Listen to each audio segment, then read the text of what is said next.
saber se é verdade ou mentira o que nós pregamos, se você vir aqui e obedecer. Por isso eu sempre digo que se você vir e obedecer e a sua vida não mudar, eu como a Bíblia, eu rasgo a Bíblia e vou servir o diabo, é isso mesmo. Porque a minha inteligência se recusa a aceitar, crer numa palavra que fica só no papel.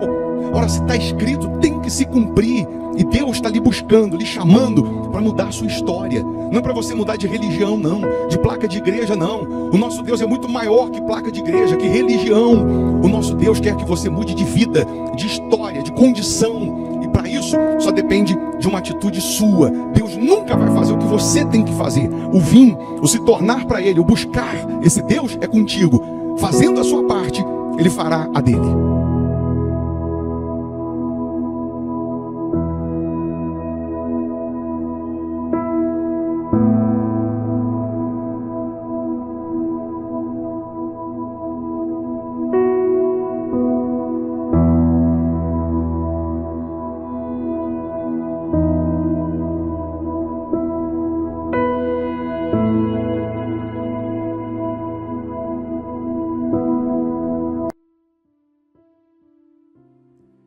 Bom dia, Deus abençoe essa segunda-feira, né? Dia 19 de maio, né? De 2025. Deus, Ele quer transformar a sua vida. Ele quer que essa semana seja de resultados, de respostas, que essa semana seja diferente. Por isso, nós estamos aqui lhe convidando para orar junto conosco, para unir a sua fé com a nossa.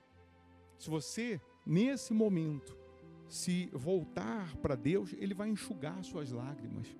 Se você se tornar para Deus, Ele vai te socorrer.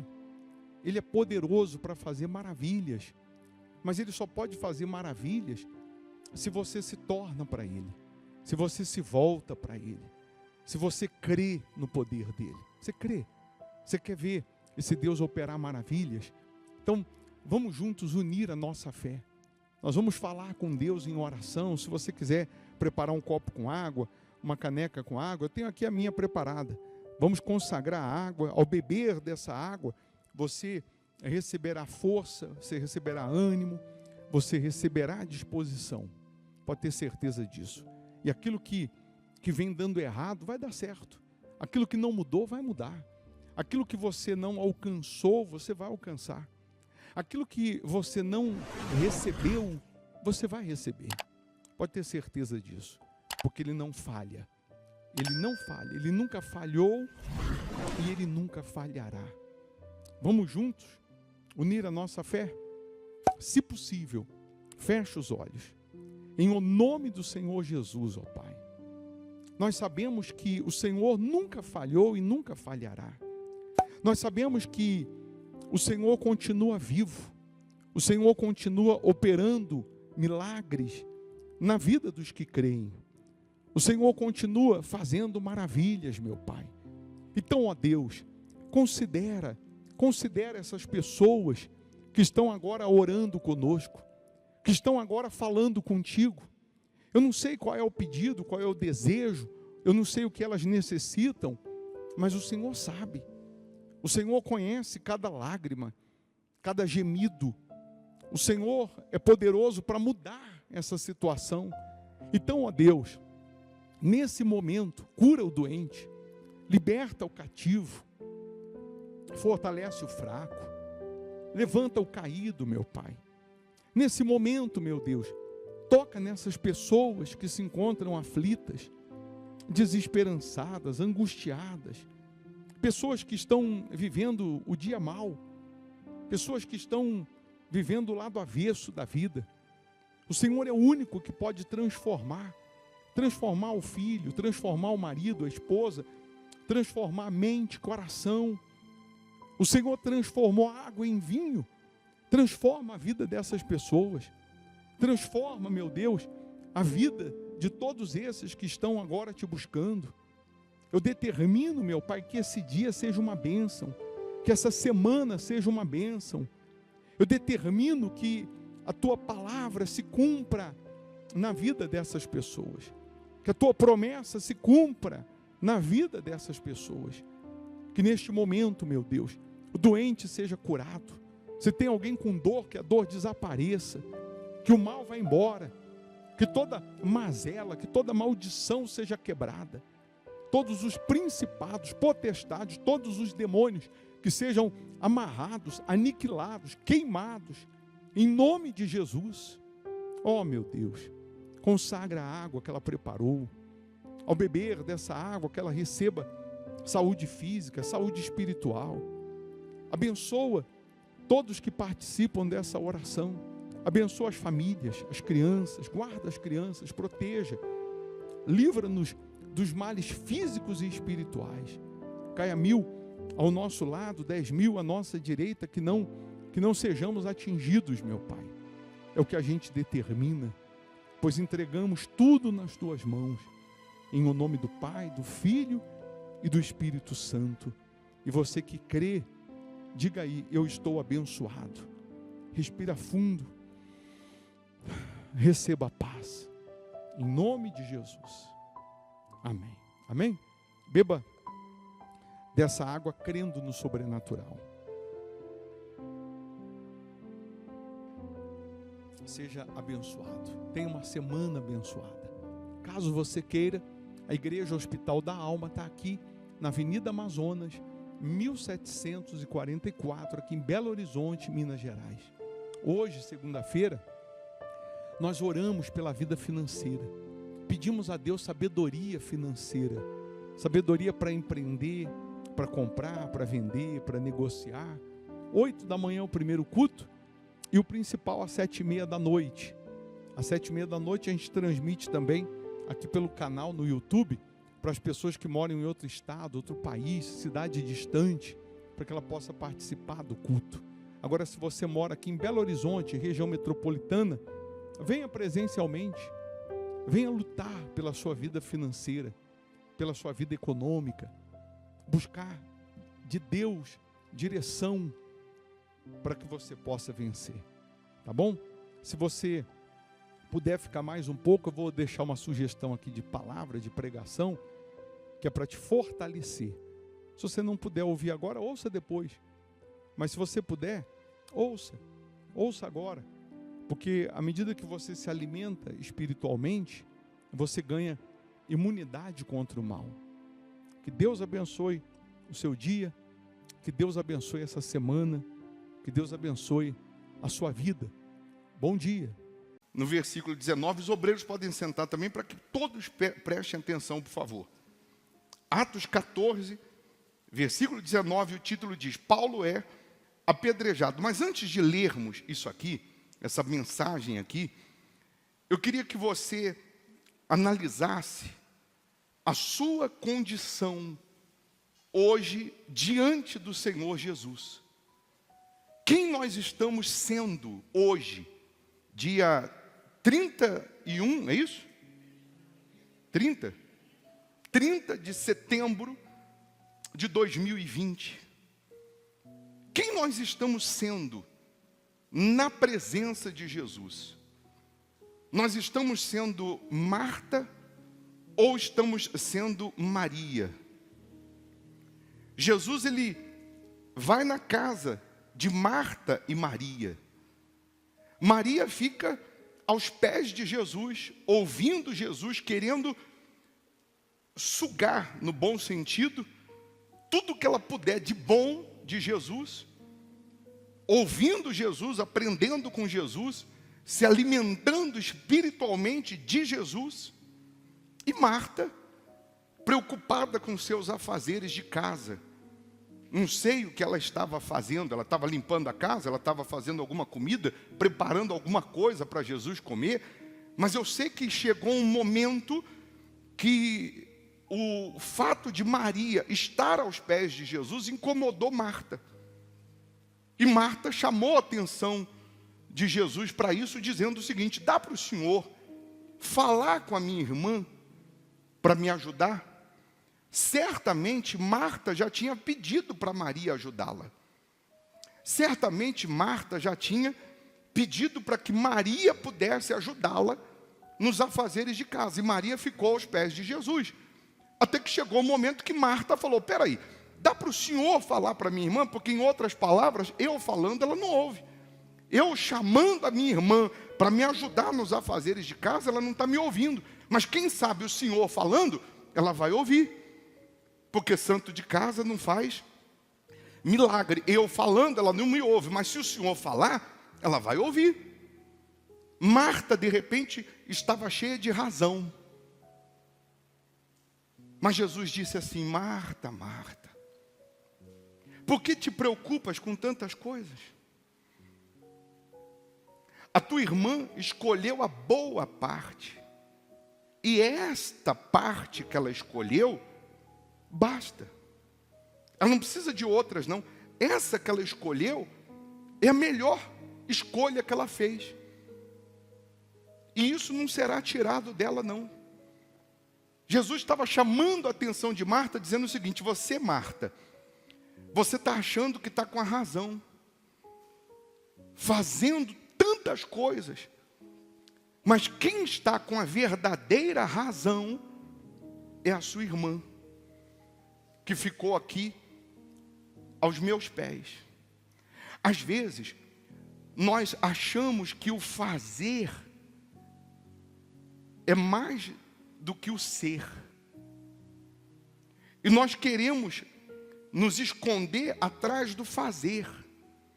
Mas eu faço oração de madrugada, eu faço jejum, eu faço voto, eu faço tantas coisas. Jesus não estava dizendo que o que Marta estava fazendo estava errado. Jesus não disse: ô Marta, tudo que você está fazendo está errado. Jesus só falou o seguinte: você só está preocupada com coisas que não vão trazer para você nenhum benefício. Você está preocupada com tantas coisas que você, com essas suas preocupações e com sua disposição em fazer, em trabalhar, em isso e aquilo, não vão trazer o benefício que traria se você estivesse no lugar da sua irmã, ouvindo o que eu estou passando para ela. Porque o que eu estou passando para ela aqui, você pode estar ouvindo de longe, mas a sua preocupação com as outras coisas não faz você entender, não faz você captar, assimilar o Espírito. E às vezes não é isso que acontece. Tem gente que ela está dentro da igreja, ouvindo a pregação, mas a cabeça dela, ela está fazendo tantas outras coisas no momento da pregação que ela não consegue estar no lugar de Maria, mesmo dentro da igreja, sentada assistindo a reunião. Mesmo dentro da igreja, que parece que ela está no lugar de Maria, ouvindo a pregação, mas a cabeça dela está em tantos outros lugares agora, nesse momento, que ela não consegue ouvir, compreender a voz do Senhor Jesus. É como se a gente estivesse agora em casa, assistindo a reunião pela internet, e ao mesmo tempo dando comida para o filho, fazendo comida, ou limpando a casa, está ouvindo, mas está fazendo outras coisas, chama a atenção do filho, conversa com o marido, atende o telefone, mas está ouvindo a reunião. Estamos ouvindo a reunião, mas ao mesmo tempo nós estamos falando com tantas outras pessoas, aí atende o interfone, fala com o marido, chama a atenção do filho, chama a atenção do cachorro, chama a atenção de não sei mais quem, mas eu estou ouvindo a reunião. Eu estou ouvindo a palavra de Deus. Só que você não parou para ouvir a palavra de Deus. Você não parou para ouvir o Senhor Jesus e entender o que Ele tem preparado. Então hoje nós temos um cristianismo fraco.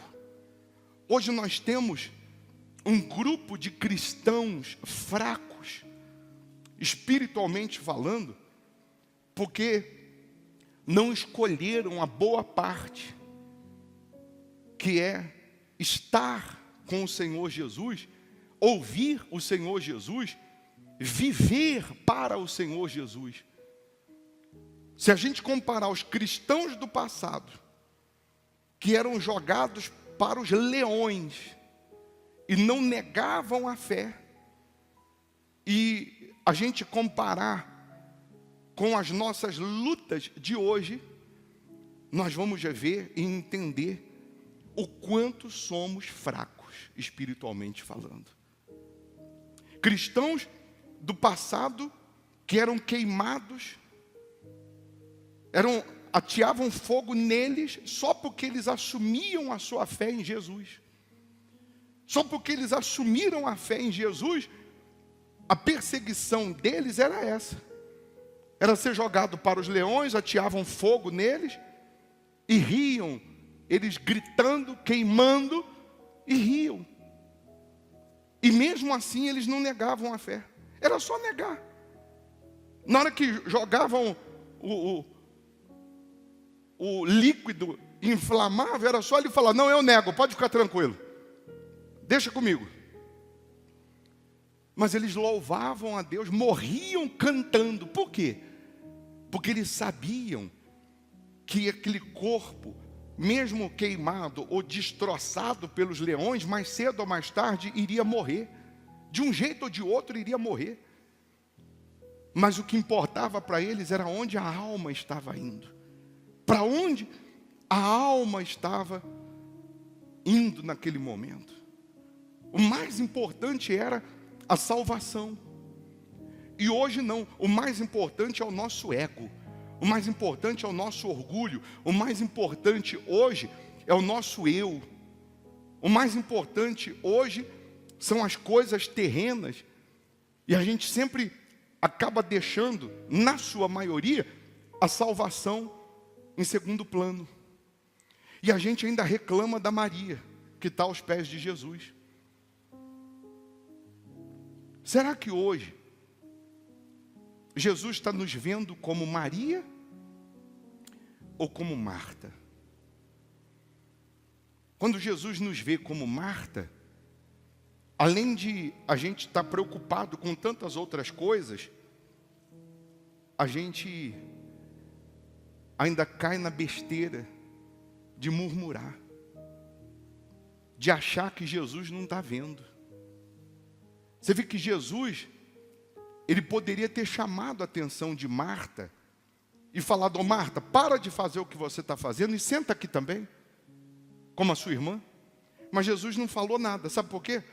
Porque Jesus, ele nos dá livre arbítrio. Jesus não impõe nada para a gente. Jesus não nos obriga a servir Ele. Jesus não nos obriga a ouvir Ele. Jesus não nos obriga a andar com Ele. Ele mostrou que Ele é o caminho. Ele mostrou que Ele é a verdade. Que Ele é a vida.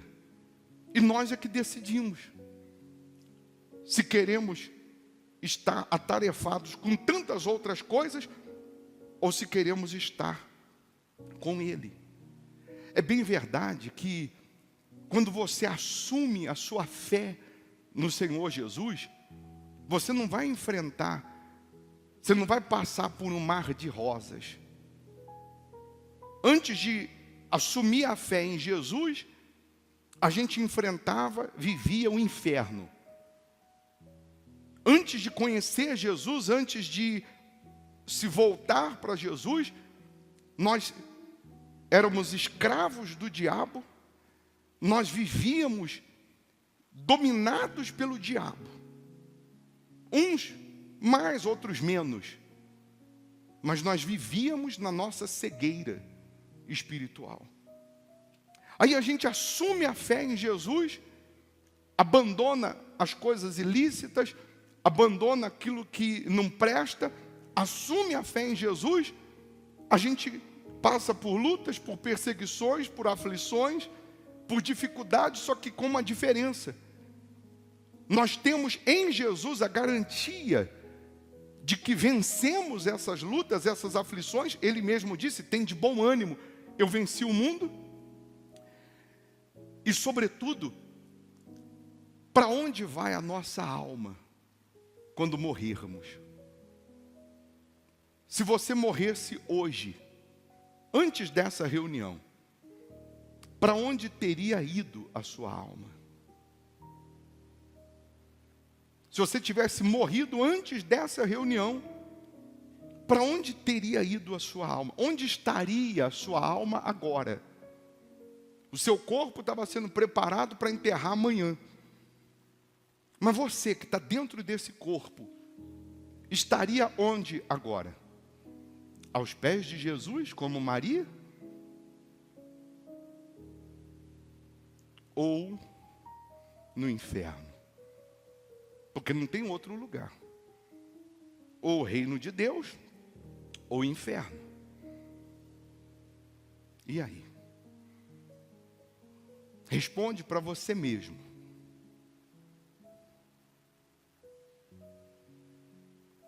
E quem garante que a gente não vai morrer ainda hoje?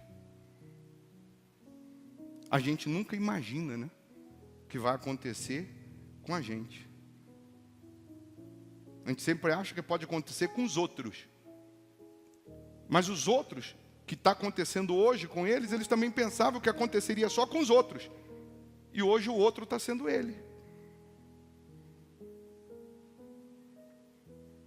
Aí quando nós falamos de um cristianismo que nós vivemos hoje, fraco, de cristãos fracos, nós estamos falando de pessoas que quando o milagre não acontece na hora que ela quer, ela sai da igreja, ela desiste de Jesus.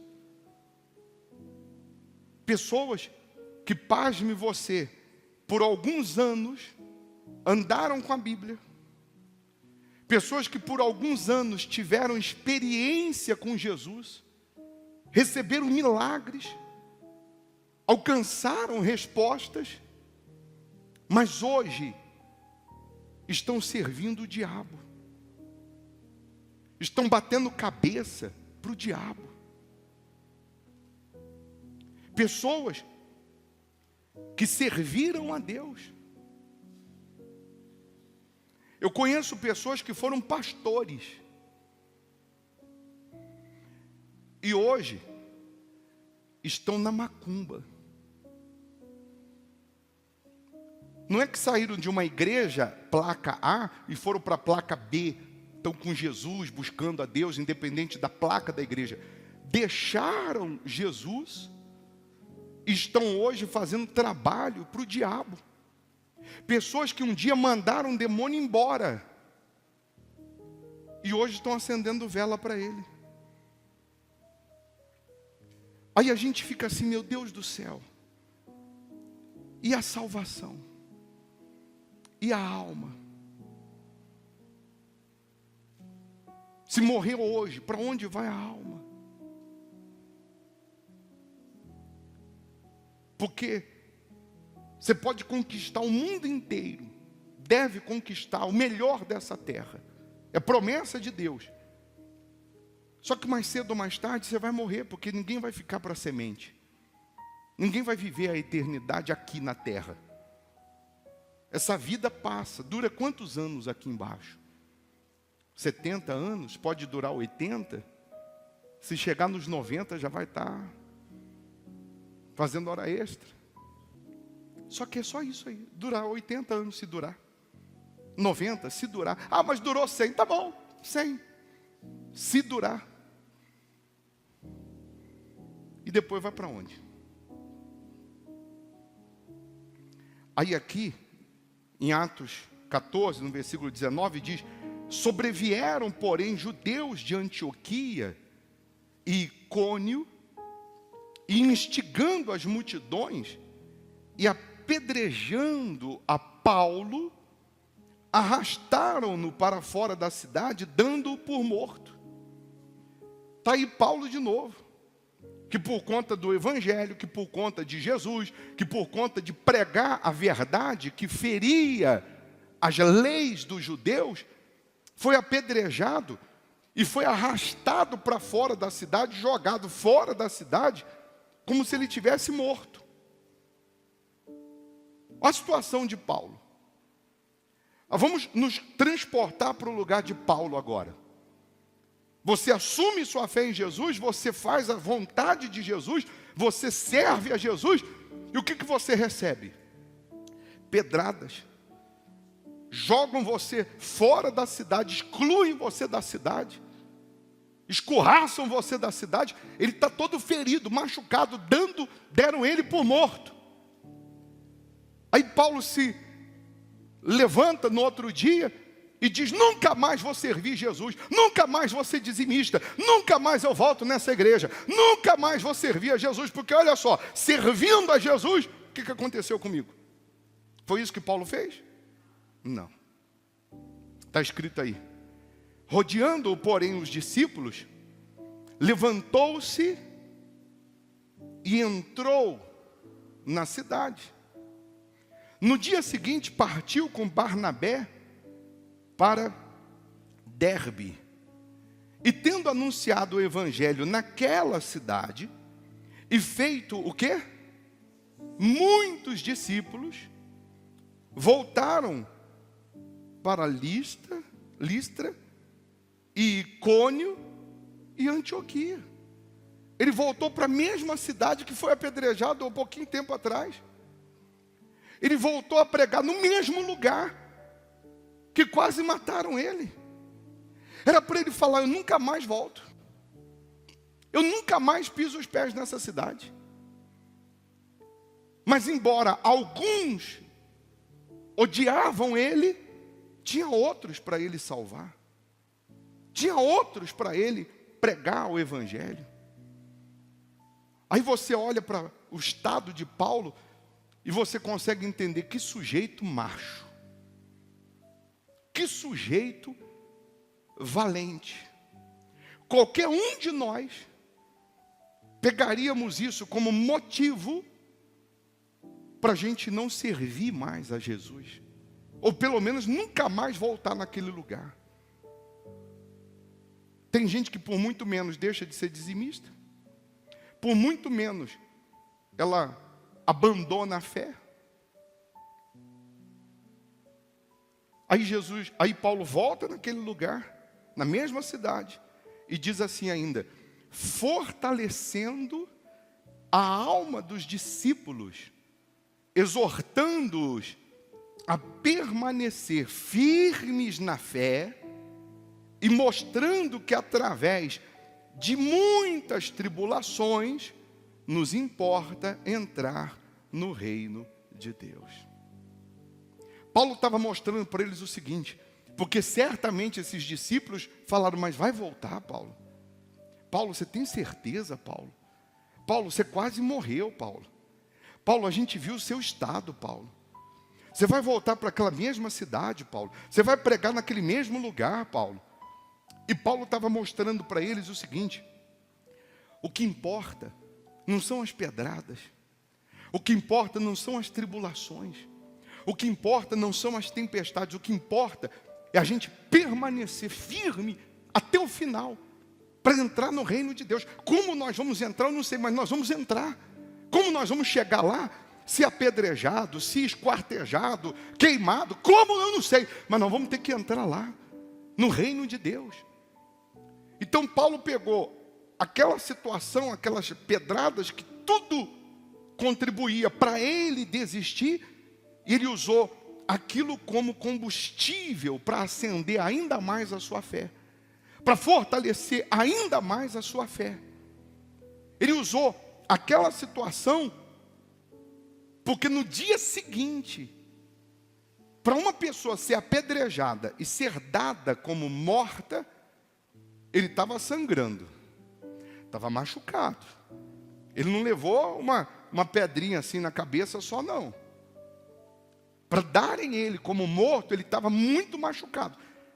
Mas no dia seguinte, quando os discípulos, ele ouviu a voz dos discípulos, ele: opa, tem amigo perto, não tem mais inimigo não. Abriu os olhos e foi pregar em Derbe, mesmo machucado. Volta depois para o mesmo lugar que foi apedrejado e ensina que o que importa é entrar no reino de Deus. O que mais importa hoje para você? Ah, bispo, o que mais importa hoje sou eu ser curado dessa doença. O que mais importa hoje sou eu vencer na vida financeira. O que mais importa hoje sou eu me livrar desse vício. Não, o que mais importa hoje tem que ser você entrar no reino de Deus. Se isso for prioridade, for em primeiro lugar, o que eu mais quero é entrar no reino de Deus. Essas outras coisas, você vai vencer. Se você, a partir de hoje, colocar na sua mente, na sua cabeça, o que eu mais almejo, o que eu mais sonho, o que eu mais quero, independente de tempo ou de situação, é entrar no reino de Deus. As outras coisas não serão acrescentadas só porque você quer o reino de Deus. As outras coisas serão acrescentadas porque você também vai buscá-las. Você também vai lutar por elas. Mas a sua prioridade é o reino de Deus. O que mais importa é a minha salvação. Depois da minha salvação, agora eu vou lutar pela minha família, eu vou lutar pelo financeiro, eu vou lutar pela saúde, eu vou lutar pelas outras áreas. Eu não vou ficar de braços cruzados. Eu vou plantar para colher, eu vou lutar. Só que sempre com a minha mente, com a minha cabeça no reino de Deus. Se a gente for ler o resumo da história de Paulo, a gente fica meio que entendendo que a gente não passou por nada ainda. Depois, se você abrir em 2 Coríntios, no capítulo 11, no versículo 23 em diante, ele diz assim: são ministros de Cristo, falo como fora de mim, eu ainda mais, em trabalhos, muito mais. Aí ele vai dizendo o que ele enfrentou. Aí ele diz, muito mais em prisões, ele teve muito mais tempo. No tempo que ele se converte e serve a Jesus, ele diz, muito mais em prisões, em açoites, sem medidas, em perigos de morte muitas vezes. Aí ele diz assim, 5 vezes recebi dos judeus uma quarentena de açoites, menos um. Fui 3 vezes fustigado com varas, uma vez apedrejado, que foi essa vez aqui em Atos 14. Em naufrágio, 3 vezes. Uma noite e um dia passei na voragem do mar. Em jornadas, muitas vezes, em perigos de rios, em perigos de salteadores, em perigos entre patrícios, em perigos entre gentios, em perigos na cidade, em perigos no deserto, em perigos no mar, em perigos entre falsos irmãos. Tem falsos irmãos? Tem falsos crentes? Em trabalhos e fadigas, em vigílias muitas vezes, em fome e sede, em jejuns muitas vezes, em frio e nudez. Além das coisas exteriores, há o que pesa sobre mim diariamente, a preocupação com todas as igrejas. Quem enfraquece, que também eu não enfraqueça?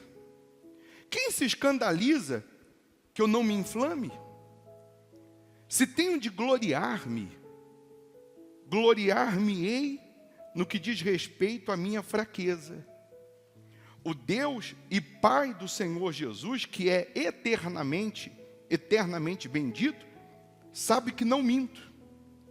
Em Damasco, o governador preposto do rei Aretas montou guarda na cidade dos damascenos para me prender. Mas num grande cesto me desceram por uma janela da muralha abaixo, e assim me livrei das suas mãos.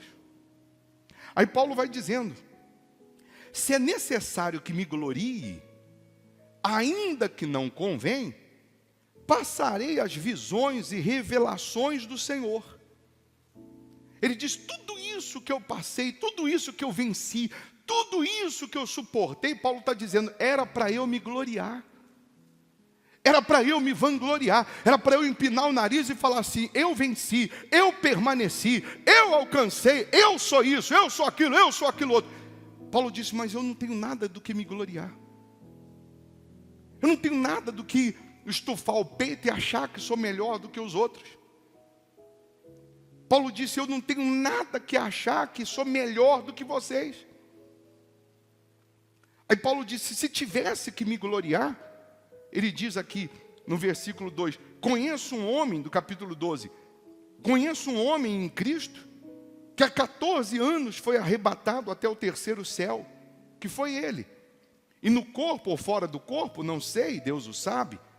Eu sei que o tal homem, se no corpo ou fora do corpo, não sei, Deus o sabe, foi arrebatado para o paraíso e ouviu palavras inefáveis, as quais não é lícito ao homem referir. Inefáveis é algo extraordinário, do extraordinário.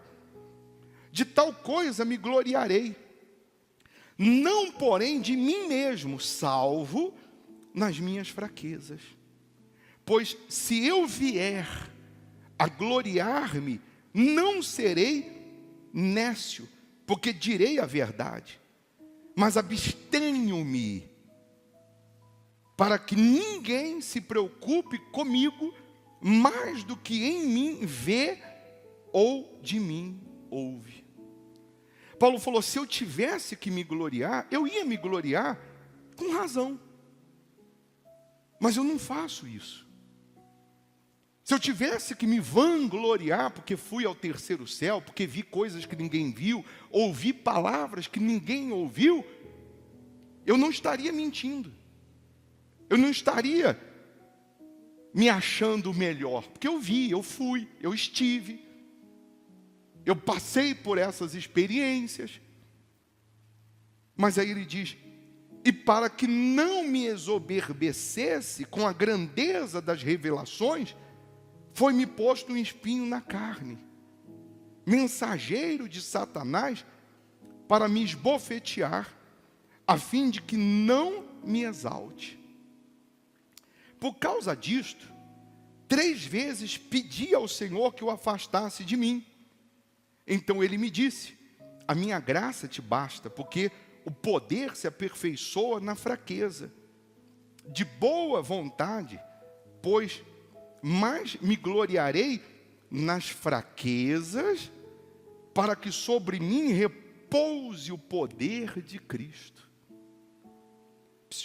É comum. Aí, só para terminar, pelo que sinto prazer nas fraquezas, nas injúrias, nas necessidades, nas perseguições, nas angústias, por amor de Cristo. Porque quando sou fraco, então é que sou forte. É comum de todo ser humano esconder as suas fraquezas.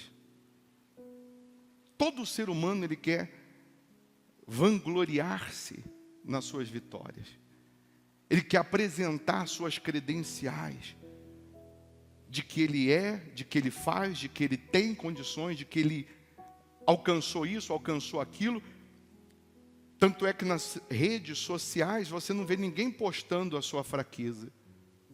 Você não vê ninguém nas redes sociais postando os seus fracassos.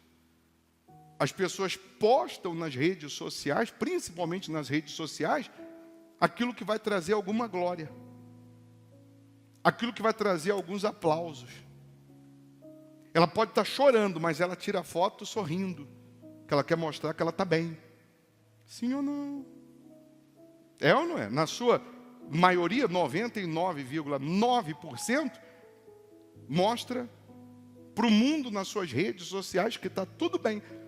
E aí um ou outro, ou aqueles que estão sofrendo, começam a achar que todo mundo é feliz e só ele sofre.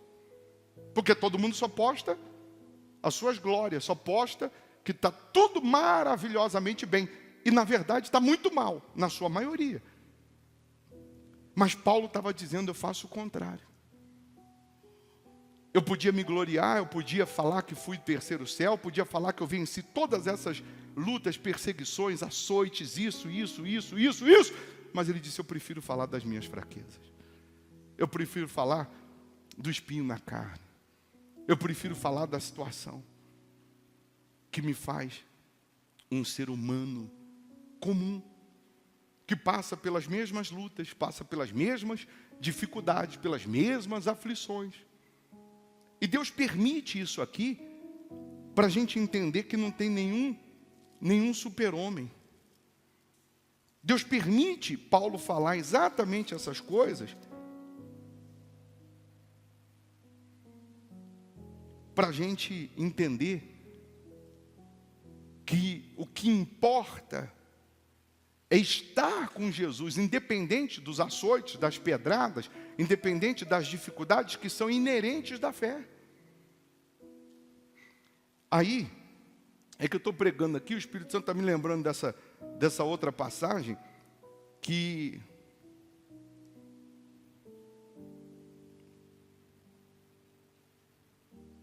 Paulo fala para os Gálatas, capítulo 4, no versículo 12 em diante, o título diz assim, tanto que não tem aqui no telão, porque eu não tinha passado esses versículos para ele colocar no telão, não programei para falar isso. Capítulo 4 de Gálatas, no versículo 12, o título diz, a perplexidade de Paulo. Sede qual eu sou, pois também eu sou como vós, irmãos. Assim vos suplico, em nada me ofendestes. E vós sabeis que vos preguei o evangelho a primeira vez por causa de uma enfermidade física. Paulo falando com os Gálatas, quando eu preguei a primeira vez para vocês, eu preguei por conta de uma enfermidade física. E posto que a minha enfermidade na carne vos foi uma tentação, contudo, não me revelastes desprezo nem desgosto, antes me recebestes como anjo de Deus, como o próprio Cristo Jesus. Paulo falou, quando eu preguei para vocês, eu preguei com uma enfermidade, e mesmo com a enfermidade, ou seja, mostrando a vocês a minha fraqueza, a minha situação, a minha condição de enfermo, vocês não me desprezaram. Vocês me receberam como se fosse o próprio Jesus. Vocês me receberam como se fosse o Cristo, como se fosse um anjo de Deus. Porque os Gálatas não olharam para a fraqueza de Paulo, para a condição de Paulo, para a situação de Paulo, mas eles absorveram o que Paulo estava passando para eles, espiritualmente falando. Está entendendo sim ou não? Eu quebrei a perna há um tempo atrás, durante 3 meses não colocava o pé no chão, quebrei jogando bola, e eu fazia reunião sentado, com a perna na cadeira. Eu entrava no altar de cadeira de rodas, mas eu ia fazer reunião, eu ia pregar fazendo reunião, com a perna quebrada. A minha boca está funcionando, a perna pode não estar funcionando, mas a minha boca está funcionando. Então, porque eu estou com a perna quebrada, agora eu não posso falar de Jesus. Qual a enfermidade que Paulo ele se refere aqui? Não sei. Eu sei que o que valeu a pena aqui foi que as pessoas receberam ele, ouviram o que ele tinha para dar, para passar, sem olhar para o lado físico dele, humano dele. Se a gente for olhar para o nosso lado humano, todos nós temos erros e defeitos, ou não? Você acha que eu tenho? Tenho não. Eu sou um anjo perfeito. Todos nós temos erros. Todos nós temos falhas. E todos nós queremos esconder as falhas. Paulo mostrava as suas. Revela as suas falhas para Jesus. Conta para Ele. As suas preocupações, os seus anseios. Joga fora, abandona o seu passado. Tanto de bom quanto de ruim, já ficou para trás. Tem gente que está morrendo hoje, no presente, porque ela está vivendo igual museu do passado. Tem gente que vive do passado em coisas boas. Ela fica assim, o ano 2000 foi maravilhoso. Mas já foi. Já acabou. Não volta mais. Ou então aconteceu algo no passado e ela está presa no passado. A depressão é o excesso do passado. Ela está carregando o passado nas costas, que está morto. Ela está carregando o passado dela, está um peso, mas ela vive carregando o seu passado. Ela vive com as angústias do passado, ela vive com os pesadelos do passado, ela vive com os traumas do passado, ela vive com as mágoas do passado, porque ela só fica olhando para trás. Ela não olha para Jesus, ela não olha para frente. Ele diz lá em Isaías 43:18, não vos lembreis das coisas passadas, nem considereis as antigas. Eis que faço coisa nova, que está saindo à luz. Porventura não percebeis? Deus está dizendo, você não está percebendo que eu quero fazer coisas novas, mas você está preso ao seu passado. Você está se prendendo ao seu passado. A ansiedade é o excesso do futuro. Hoje a gente está em setembro, ela está com a cabeça dela já em janeiro de 2021, em fevereiro de 2021, ela fica querendo saber o amanhã, e a ansiedade está matando ela, porque ela não vive o hoje, ela não está vivendo o agora, ela nem sabe se vai estar viva em 2021, mas ela não vive o hoje, ela não vive o presente. Então a ansiedade é o excesso do futuro, a depressão é o excesso do passado. Coloca a sua vida nas mãos do Senhor Jesus e vive o agora, vive o hoje com Ele. Se entrega hoje, se renda hoje, viva cada dia como se fosse o seu último dia na vida. Às vezes a gente esquece e vai fazer as outras coisas como Marta, mas Jesus está nos lembrando de ficar aos pés dEle, de estar aos pés dEle. Se você já na entrada recebeu a Santa Ceia, se não recebeu, o obreiro vai levar. Nessa nossa oração, nós vamos abortar o passado, nós vamos abandonar o pecado, abandonar o que é ilícito, e vamos ter parte com o corpo e com o sangue de Jesus. Vamos fazer uma aliança com Ele, de servir, de obedecê-lo em tudo. Se você não estava obedecendo, você vai fazer uma aliança para obedecer. Se você teve uma aliança e quebrou, você vai refazer a sua aliança. Virão açoites, virão pedradas, virão dificuldades, mas importa que a gente permaneça com Ele. Importa que você permaneça com Jesus. Pessoas vão se levantar contra a sua fé dentro da tua casa, mas importa que você permaneça com Jesus e mostre para eles, como Paulo mostrou para os discípulos, que importava era entrar no reino de Deus, ainda que fosse com pedradas. Mas o mais importante era a salvação. Amém.